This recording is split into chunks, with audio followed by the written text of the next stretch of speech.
பிரியமானவர்களே, இயேசுவின் நாமத்தில் உங்களுக்கு என் அன்பின் வாழ்த்துக்கள். இயேசு உயிர்த்தெழுந்து தன்னை வெளிப்படுத்தின அந்த இடத்தில் இருந்து கொண்டு உங்களோடு பேசுவது எனக்கு அதிக சந்தோஷம்.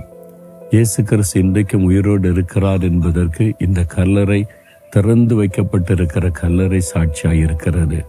அந்த உயிர்த்தெழுந்த இயேசு தான் இப்பொழுது உங்களோடு பேசுகிறார். ஆண்டவர் என்ன சொல்லுகிறார் தெரியுமா?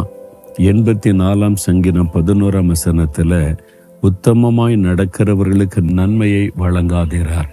உத்தமமாய் நடக்கிறது என்றால் குற்றமற்ற ஒரு வாழ்க்கை வாழ்வது. தானியேலை குறித்து தானியேல் 6 அதிகாரத்தில் வாசிக்கும் போது, அவர் தேசத்தில் ஒரு பிரதம மந்திரியாய் இருந்தார்.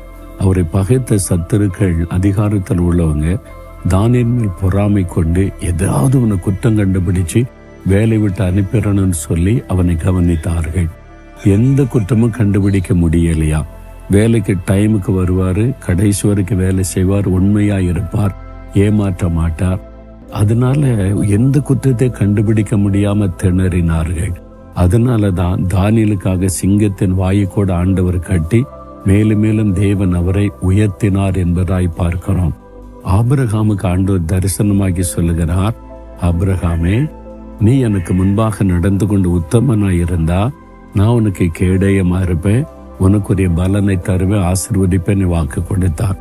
அதே மாதிரி ஆபிரகாம் தேவனுடைய பார்வையிலும் தன்னுடைய உலக வாழ்க்கையிலே யாரை ஏமாற்றாதபடி நேர்மையாய் உத்தமமாய் குற்றமற்ற வாழ்க்கை வாழ அர்ப்பணிச்சதுனால ஆபிரகாம் எல்லா விதத்திலும் ஆசீர்வதித்தான் வேதம் சொல்லுகிறாரு. உங்களுக்கு ஏதோ ஒரு நன்மை தேவை, இப்போ இல்ல, உங்களுக்கு ஏதோ ஒரு நன்மை தேவை, சுகம் தேவையா இருக்கலாம், ஒரு விடுதலை தேவையா இருக்கலாம், பண தேவை சந்திக்கப்பட வேண்டியதா இருக்கலாம், தடைகள் மாற வேண்டியதா இருக்கலாம், ஏதோ ஒரு நன்மை தேவை. அது உங்களுடைய மனதை பாதிக்கிறது. ஆண்டவர் சொல்ல, அந்த நன்மை உனக்கு தருவேன், நான் உனக்கு வழங்குவேன். ஆனா ஒரே ஒரு காரியம், உத்தமமாய் நடக்கணும். உத்தமம்னா என்ன அப்படின்னு கேட்டா, பிளேம்லெஸ் லைஃப், குற்றமில்லாத ஒரு வாழ்க்கை. அதாவது நீங்க ஒரு வேலை செய்தீங்கன்னா அந்த வேலையில உண்மையும் உத்தமமா இருக்கணும், குற்றமில்லாமல் நடக்கணும். ஒரு பிசினஸ் பண்ணீங்கன்னா யாரையும் ஏமாற்றும்படி செய்யக்கூடாது, அதுல உண்மையும் உத்தமமும் இருக்கணும், குற்றமற்ற நிலைமையில செய்யணும். ஊழியம் செய்தா கூட யாரும் குற்றப்படுத்துற மாதிரி செய்யாதபடி, ஏமாத்துறபடி செய்யாதபடி நேர்மையா செய்யணும். உண்மையும் உத்தமாய் நடக்கிறவளுக்கு நன்மை கட்டாயம் அருளி செய்வார். இன்றைக்கு உங்களுடைய வாழ்க்கையில இந்த நன்மை நடக்கும்.